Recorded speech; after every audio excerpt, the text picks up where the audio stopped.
Hello， 歡迎嚟到 Copycat Recipe 還原食譜。上一集講到咧開箱 Gousto 啦，今集咧就講下點樣用16磅7可以買到呢3個餸，而且可以食到午餐，同埋用呢個 Gousto 嘅時候有啲乜嘢好啦、唔好啦，啲嘢好唔好食啦，個過程順唔順利啦咁樣。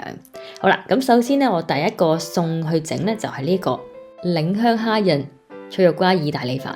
咁呢個好驚喜嘅一個配搭，我覺得好好味嘅其實。咁咧佢咧完全冇用到酒嘅，佢用咗蔬菜湯去代替酒，所以小朋友都啱食咯，一家大細都啱食嘅。好，咁個材料咧就喺晒度啦。咁咧佢就一次過寄俾你嘅。咁你留意翻咧，我就買3人嘅餐嘅喎。咁你見到咧卡咧，其實3人餐咧好多係1有2份1嘅。咁但係咧其實佢咧寄到嚟嘅時候咧，又冇變咗係半份嘅喎，佢就寄咗呢個4人份量俾我咯，直接係2份2份咁樣啦。呢個 Gousto 嘅份量咧真係好充足啊！咁咧，因為我買3人餐，佢寄咗有啲材料係4人嘅份量啦，所以咧我其實咧呢一餐咧係分咗2餐去煮都夠咯，淨係啲蝦要再買過啫，因為我一次過整晒所有蝦啦。咁張食譜好好嘅，有寫明咧係咪 gluten free 啦、無麩質啦，或者用幾耐時間去煮嘅，亦都有講到營養嘅成分啦。咁咧大概會俾你知道咧，究竟你食得健唔健康啊，或者需要啲咩啦。再嗱，咁咧你擰翻轉另外一邊咧就係個方法啦。咁其實都有個 QR code 可以 scan 翻咧，去喺個 app 度睇到嗰個食譜，但係咧個app 裏面咧，我希望其實佢會講出嚟，又或者有片啦，咁就冇嘅，都係同張卡一樣，所以睇卡咧其實係方便過睇 app， 因為你要撳個電話，就煮緊飯嘅時候就比較麻煩啲啦。好，咁咧跟住開始咧就係整呢一個意大利飯啦。咁首先咧就係佢其實俾咗2個洋葱我，淨係用1個，即係已經好夠啦。咁咧飯咧。佢嗰張卡其實寫1又1/2包飯咁，但係佢就俾咗2包飯我咯。咁我4個人咧，其實1包飯都夠啦，因為1包飯等於1杯大概1粒米啊。咁我平時都係食開1殼米嘅，所以咧就已經好足夠。咁所以我就分咗2餐去食啦。好，咁就個食譜咧就話要將呢個洋葱切碎啦。你見到1個洋葱已經切咗好多粒噶啦，咁你個飯，因為我唔想個飯成個飯都係勁多洋葱咁啦，咁所以淨係落咗1個啫，已經好好味啊，好充足啊。咁跟住咧就係要炒下啲洋葱啦，咁咧佢就會建議你加呢個橄欖油啦，咁呢個橄欖油就要自備啦，佢就冇寄俾你嘅，少少油啦，跟住咧就可以炒你嘅洋葱啦，咁佢就話要加啲鹽嘅，咁鹽都係冇喺個 recipe box 裏面要自己準備嘅，鹽應該大家都會有啦。好，咁跟住咧就係炒呢個洋葱啦，炒完之後咧就可以整呢個蔬菜湯啦。咁蔬菜湯咧佢就係用呢個好似蔬菜粉咁，好似雞粉咁，但係佢係蔬菜湯嘅粉啦。咁佢就注意翻有2包啦，一包係普通蔬菜粉，另外一包咧就係強化嘅蔬菜粉啊。我唔知點解佢咁樣分2樣包嘢啦。咁雞粉都係咁，佢分咗2包，一個係普通雞粉，另外一個強化版雞粉啦。咁我覺得有少少麻煩就係咧，佢呢啲膠裝咧係完全冇嗰個開口位啊，即係唔可以用手搣開咧，一定要攞鉸剪嚟剪開。咁就我覺得唔需要分開呢2個咯，蔬菜粉同埋強化蔬菜粉擺埋一齊，擺喺1包度，而且應該有個開口方便啲，唔使專登又去攞鉸剪咯咁樣從用家嘅角度去睇係方便啲咯。跟住咧就煲呢個滾水咧，就撈勻佢就係你嘅蔬菜高湯啦。咁如果你唔中意用呢啲粉，其實你可以自己煲你嘅蔬菜湯都得嘅。咁因為呢個recipe box 就係想方便，咁我就用翻佢呢一個啦，咁亦都好好味嘅，而且食完都冇好口渴。好啦，咁跟住咧繼續落去咧，下一步咧就係要整個蒜蓉啦。咁呢個蒜頭咧係佢包咗噶啦，喺個 recipe box 入面嘅。咁咧3瓣嘅蒜頭啦，佢就話咧要搣皮啦，然之後咧就係要整成蒜蓉。跟住咧，根據食譜，下一步咧就係整翻你嗰個意大利飯，咁就喺呢個洋葱嗰度啦，加入呢個意大利飯，咁咧佢個食譜冇叫你洗嘅，但係因為我哋香港人咧就其實慣咗煮飯都係要洗下啲飯先，咁我就洗咗先啦。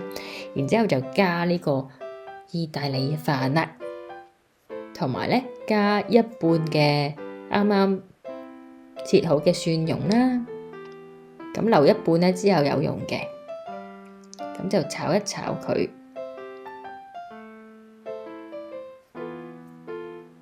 咁佢話咧最好係每一粒米咧都可以有啲油咧包住佢喎。咁如果唔夠油咧，就可以落啲油啦。咁跟翻個食譜咧，佢就話咧要一殼一殼逐少咁樣加呢個蔬菜湯啦。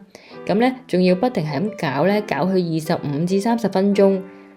咁但係咧我就冇咁做啦，因為我覺得有啲麻煩啊。咁咧我就其實 prefer 咧，我啲飯係煮熟嘅。咁正常 risotto 應該係個飯嘅中間咧有啲硬啦，即係中間未熟咁樣啦。咁但係咧我就唔係好追求正宗，我追求我中意食嗰個口感。咁咧所以我就全部都晒落去當飯咁煮啦。咁中間都有去攪佢嘅。好，咁跟住下一步咧就係要整呢個芝士碎啦。咁我覺得如果方便啲咧，就直頭俾芝士碎咧，我哋就唔使自己去整，因為呢啲 recipe box 都係5日之內都要用啦，係咪？都如果你整咗碎，佢都唔會好容易過期，所以我覺得方便嘅用家，如果有芝士碎咁就好啦。咁啊，好，咁跟住咧就係要切呢個脆肉瓜啦、芫茜啦，同埋檸檬。咁個檸檬咧，佢就話要批咗啲檸檬皮啦，咁同埋要避開嗰啲白色位啦，因為嗰啲白色位會苦澀嘅。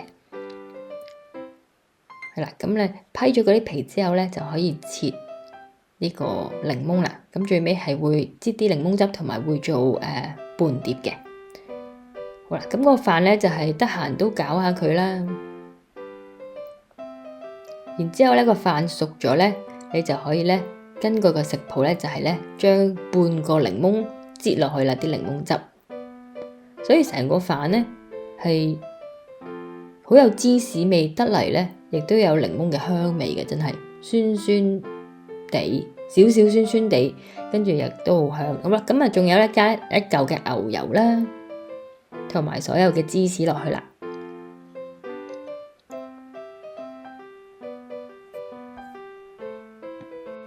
咁攪勻之後咧，個飯 risotto 意大利飯就完成啦。咁咧佢就話可以上碟先，然之後咧就用另外一個煲就去炒嗰啲餸啦。好，咁我用翻同一個煲就去炒呢個用餘下嘅剩低嘅蒜蓉啦。跟住落少少牛油啦，跟住咧就可以落你嘅蝦啦，同埋你個脆肉瓜，仲要落多少少鹽。咁大約咧個 recipe 就話要炒4至5分鐘啦。咁但係咧，我覺得呢個脆肉瓜唔係炒咁快啊，咁所以咧我就落咗脆肉瓜先，咁啊炒耐少少啦脆肉瓜。咁喺個食譜度咧，呢個 Gusto 嘅食譜度佢就冇講啦，佢就直接話落咗蝦，跟住落蒜蓉，再落脆肉瓜啦。咁我覺得個次序應該係落咗脆肉瓜先咯，炒咗先啦。係啦，咁咧完成咗咧，炒完之後咧，佢就話咧可以加呢個芫茜啦。咁咧，剩翻少少攞嚟做 garnish 嘅話，攞嚟半碟嘅。好啦，咁咧，你見咧炒熟咗咧就 OK 啦，就可以咧將你嗰個蝦同埋脆肉瓜咧就擺喺 risotto 上面啦。最後上碟咧就要加埋個檸檬啦、檸檬皮啦，同埋啱啱留剩低少少嘅 parsley，即係嗰啲芫荽啦，擺埋落去，同埋咧大量嘅黑胡椒啊，佢話咁就完成噶啦。咁呢一個好唔好食咧？其實我覺得係好好味喎。但係你見到其實我成個餸咧係勁多料咯，好多瓜，好多蝦，好多料啊，係咁。我其實淨係用咗一個脆肉瓜啫，但係已經爆晒啦，即係啲碟都放唔到，最後要另外一碟嚟擺脆肉瓜啦。跟住蝦我用晒，所以可能第二餐咧就係要再買蝦啦。其餘嘅嘢都有齊晒啦。咁呢一個意大利飯咧係好驚喜，我覺得係好味嘅一個飯嚟嘅。咁咧本身食意大利飯咧，我會覺得有啲膩嘅，食到最尾好滯嘅感覺啊，因為佢又芝士味好重啊，之後有酒味啊。咁但係呢一個咧，因為佢有檸檬嘅香味咧，可以完全解到嗰個膩啊。同埋嗰日我食嘅時候非常之熱啦，食呢個咧冇乜負擔喎，食得好好，覺得幾好味，好。可能少少酸酸地就開胃啲啦。咁除此之外咧，其實我整咗4個啦，2個係俾小朋友嘅，2個就大人啦。咁個份量都好夠，再加另外額外一兜嘅脆肉瓜咯，好大兜。咁咧，其實你唔中意嘅話，其實唔使買 Gusto 都得㗎，你買翻呢啲材料咧，其實都可以整嘅。咁如果你想方便啲，同埋第一個禮拜平啲咧，就可以用我嘅 referral code 咧，我就擺咗喺 description box 啦。同埋你可以睇翻上次開箱嘅片，都有大概講有幾平嘅，3折啦，就係第一個禮拜。咁如果你唔中意嘅話，就可以 cancel 嘅。咁我第一個禮拜咧，淨係用咗16.7磅，咁就買咗3餐貨3個人。但係其實真實咧，因為啲材料有剩，所以其實我食咗5餐嘅。咁呢個雞串椰香飯咧，我就食晒，因為都幾好味，而且份量係啱啱好啊呢個。咁跟住呢一個 macaroni and cheese 咧 ，pepperoni 咧，就真係可以食到2餐，佢所有嘢都係多咗1倍，我覺得。咁所以咧係好抵啊，我覺得。16磅幾就食咗5餐啦，咁其實都好抵嘅，尤其是係第一個禮拜有優惠嘅時候啦。咁如果你有興趣嘅，可以嘗試下。除咗呢個牌子，其實都可以試下 Hello Fresh 嘅，係另外一個嘅 recipe box 嘅牌子啦。係啦，咁咧今次就係咁多啦。如果你中意呢條片嘅，請你 like、share 同埋 subscribe 我哋 Copycat Recipe 嘅 channel。